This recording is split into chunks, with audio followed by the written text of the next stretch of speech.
The Razor Precision Dose Trimming Tool takes the guesswork out of controlling the dose by accurately adjusting the amount of coffee in your portafilter, which is essential for great tasting espresso.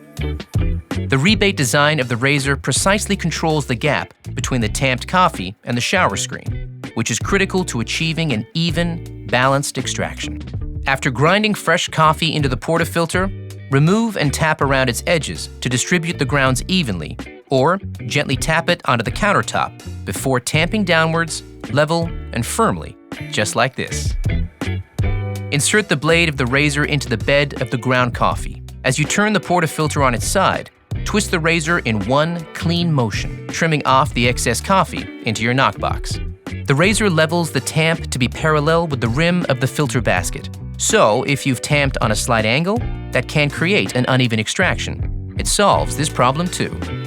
Get improved, more consistent extraction results using the Razor Precision Dose Trimming Tool.